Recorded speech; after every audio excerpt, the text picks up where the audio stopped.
Good morning. இன்றைக்கி என்னுடைய psychology study routine தான் பார்க்க போகிறீங்க. இன்றைக்கி வந்து 2 தியரிஸ் படிக்கலாம் அப்படின்ட்டு இருக்கேன். பொதுவாகவே வந்து தியரிஸ் வந்து நமக்கு மார்க் வந்து ரொம்ப சாலிடாக வரும்.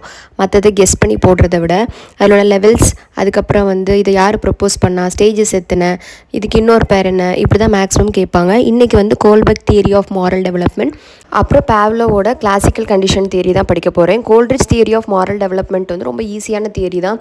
இது கரெக்டு, இது தப்பு அப்படிங்கிறத வந்து நம்ம வந்து உணர்வோம்ல, அந்த இதை தான் 3 ஸ்டேஜாக பிரித்து வச்சுருப்பாங்க. குழந்தை வந்து எப்படி உணருது, அதுக்கப்புறம் கொஞ்சம் யங்ஸ்டராக இருக்கும்போது எப்படி உணர்றாங்க, பெரியவங்களானதுக்கப்புறம் எப்படி உணர்றாங்க.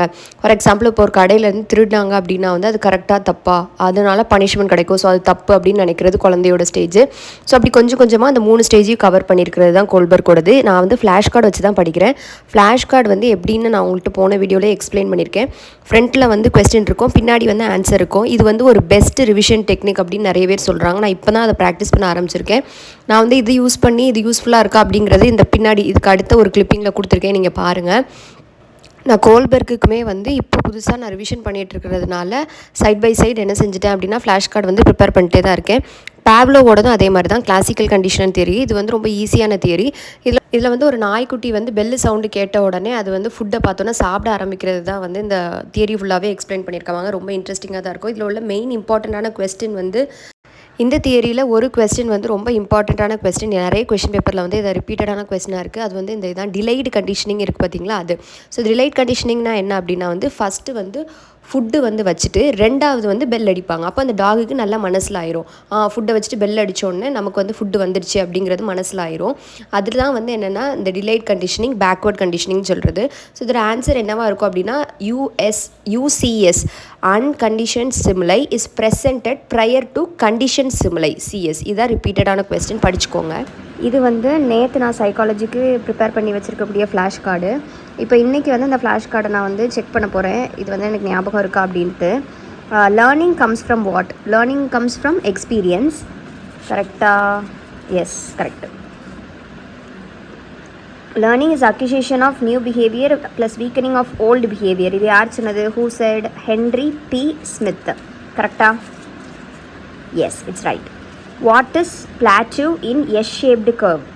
S-shaped curveல உள்ள பிளாட்டிவ் வந்து என்னென்னா வந்து நோ ப்ராக்ரஸ் இன் லேர்னிங். அதில் வந்து எந்த விதமான ப்ராக்ரஸுமே இல்லாமல் சும்மா அப்படியே படிக்காமல் அப்படி மந்த நிலையில் இருக்கிறது தான் வந்து S-shaped curveோடது. இது அதை வந்து ட்ரூப்பிங் அப்படின்னும் சொல்லுவாங்க அந்த இதை. கரெக்டாக? Yes, no progress in learning, dropping.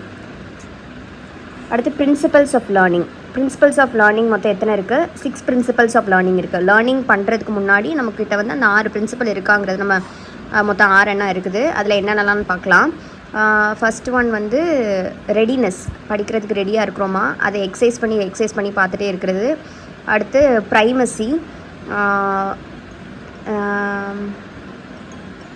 ப்ரைமசி, intensity, அப்புறம் எஃபெக்ட்டு, அப்புறம் ரீசன்சி வந்து இப்போ லாஸ்ட்டில் படித்தது, ப்ரைமசி வந்து ஃபஸ்ட்டில் படித்தது, எக்ஸசைஸ் பண்ணுறது வந்து அதிகமாக ரிவிஷன் பண்ணுறது. ஸோ இதெல்லாம் கரெக்டானு பார்ப்போம்.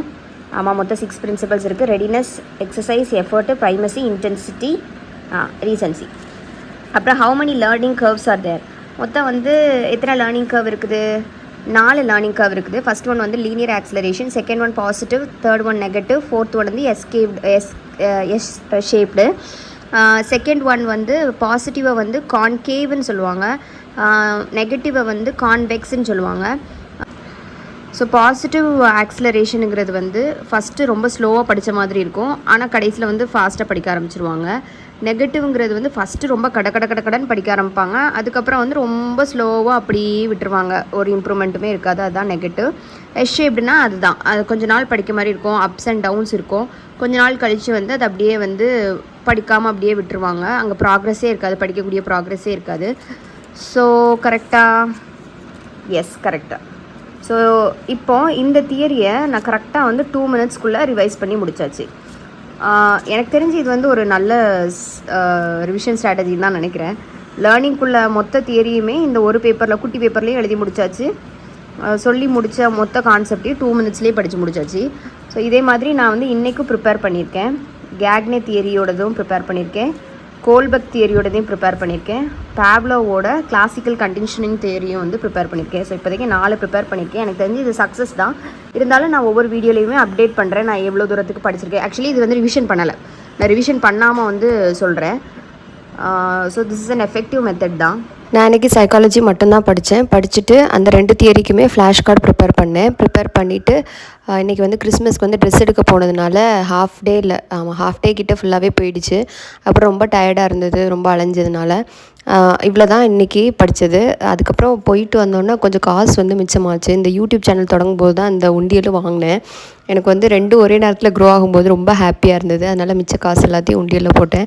யாருக்கெல்லாம் வந்து இந்த மணி சேவிங், இந்த காசு சேர்க்குறது, மண் உண்டியலில் காசு சேர்க்குறதுலாம் ரொம்ப பிடிக்கும்னு சொல்லுங்கள், கமெண்ட்ஸில் போடுங்க. அதுமாதிரி இந்த ஃப்ளாஷ் கார்ட் டெக்னிக்கை வேறு யாராவது யூஸ் பண்ணுறீங்களா அப்படிங்கிறதையும் நீங்கள் வந்து எனக்கு கமெண்ட்ஸில் சொல்லுங்கள். அவ்வளோதான். Happy learning. பாய்.